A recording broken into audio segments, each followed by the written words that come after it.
my people, what's going on? It's your boy Alpha Rider here. Today's motovlog is about 1000cc Supersport.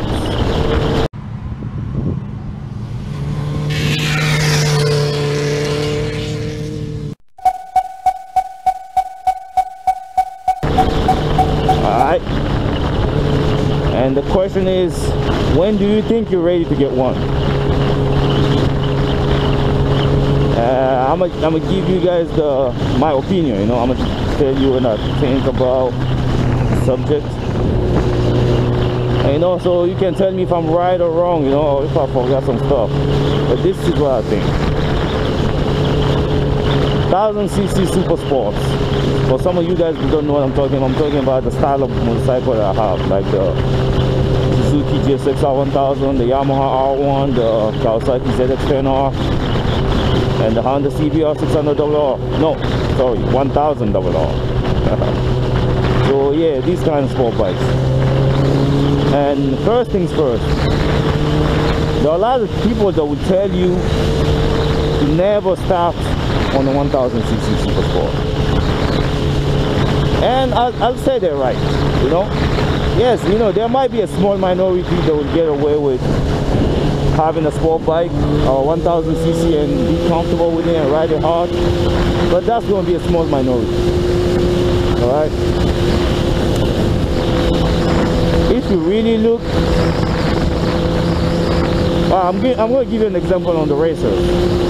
No racer starts riding on 1000 on the big bike. They start riding on the tiny bikes, okay, and make their way to the top, because that's the way it should be. But the difference is, many of us, I started on a small bike and younger. Many riders out there don't start riding until they're in their 20s or so. Basically old, you know what I mean? I mean, not old, but older. So they don't feel like, a 20-year-old don't feel like buying no freaking 50cc bike. Come on, let's be serious. So at this point, I can understand somebody going for a bigger bike, but bigger doesn't mean 1000cc Supersport, you know, because the older you get, the more mature you get, so the more you respect the bike. Alright, so let's say you're 21. You're 21, you're probably not mature enough, you know, to jump on 1000. I mean, unless you've been riding for a long time, you've been riding street bikes for a long time. But 21-year-old, I would say you're not ready for 1000. And once again, unless you've been riding bikes for a while. But if you're 35 or 40, you can handle the 1000cc well, because you respect the bike, and you're not going to do the same reckless shit if an 18-year-old or a 20-year-old would do on a bike. Because you know it's a powerful bike, and you will most likely take it because you're more mature, you're older. But an 18-year-old man, fuck it. An 18-year-old kid on 1000cc, man, is asking for trouble. So yeah, I mean, it all depends honestly on the age and maturity level. I mean, some 21-year-olds are more mature than others, that's for sure. But I mean, it's all up to you. So if you've been riding a 600, I'll say you're ready for 1000 if you've been riding a 600 for like a year or so, you know, because there's not that much of a difference. And I'm gonna tell you the mistake a lot of people make upgrading, okay? I feel like if I can't handle a 600 at least 60% of the time, I'm not ready for 1000. No, sorry, 60% of the riding I do. You know, I want to put the 600 in all its spaces, you know. I want to do all kind of riding with it. Honestly, top speed is one pointer. Even though top speed don't mean shit, you know, anybody can get a top speed out of the bike on the right road. But that's not the point. The point is, once you have a 600 and you can hit the twisties really hard, you know, you can keep up with thousands.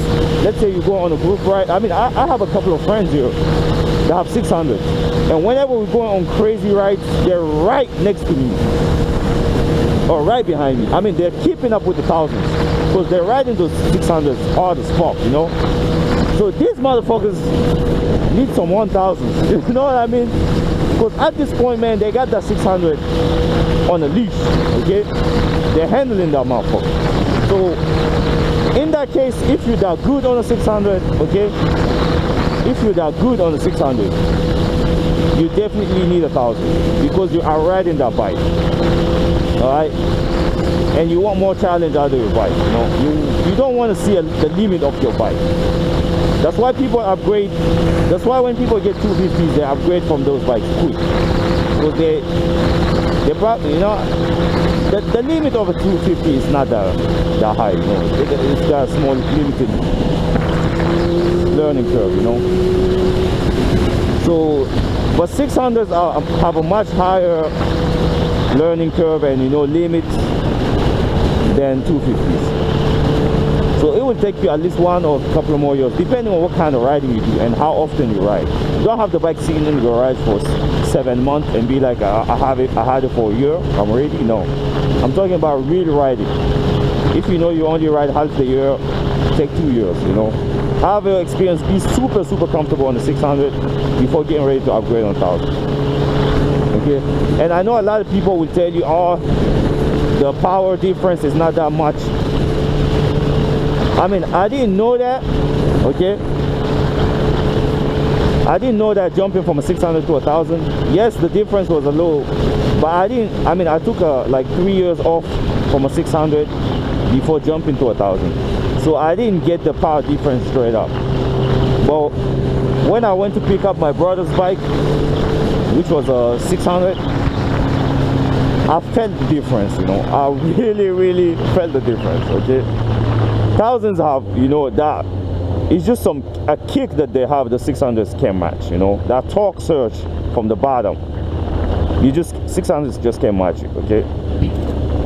Yes, in the right hands, you know, a 600, you have to keep it in the rev range. You have to keep it higher, okay, to get the power. I mean, if you keep in a 600 in a higher range, you might be able to stay close to 1000, but 600 would never be 1000, you know, no matter how old that 1000 is, okay? That's the kind of mistake a lot of people make. All right, they see a 10-year-old 1000cc and they think their brand new 600 can beat it. No, it's not, guys. All right, let's be realistic. So yeah, guys, I mean, there really isn't much to this, you know. If you think you really handle your 600 and you're really good at it, you can handle 1000. Just for the couple of months, take it easy and get used to the ride, you know. Get used to the way it moves, you know. Some of those newer 1000s, you can't even tell the difference because they handle even better than the 600s, you know. Yes, they're a little heavier, but the geometry is different, you know. Some of them have better mass centralization than others, so you feel like they handle better, you know, because most of the engineering goes in the thousands and then it trickles down to the 600. So people think they're heavier. No, they're not that much heavier, guys, okay? People telling you thousands are heavier than 600, they've never been on 1000, okay? Or even if they have, they never ride it the way they're supposed to, okay? So these are my pointers, guys. I mean, one last thing. If you're not going to ride 1000 to its full potential, okay, like those kind of riding I told you, I mean, you can get off looks and, you know, just to show off, but that's not the kind of rider I am, you know. I'm a rider, okay? I ride my bikes. I don't own shit for the looks. If you see me with gear, it's for protection. Bike is for the performance. Yeah, I might do some stuff to it, you know, to make it look nice, but that's not a priority to me. So if you know you're not going to ride 1000 even as hard as you ride a 600, for me it's a waste. I mean, it's your money, you can get it if you want, but for me it's a waste.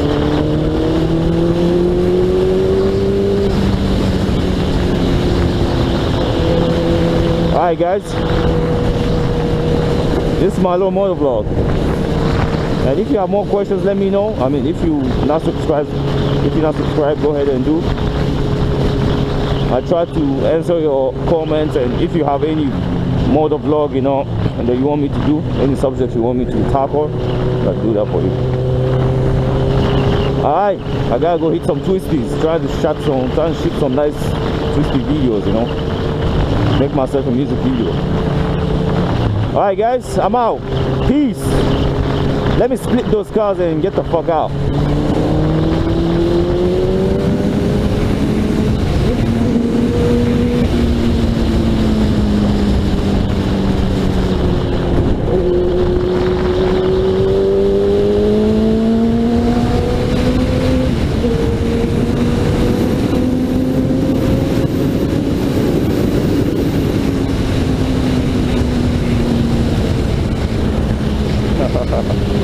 Alright, players, I'm out. Peace.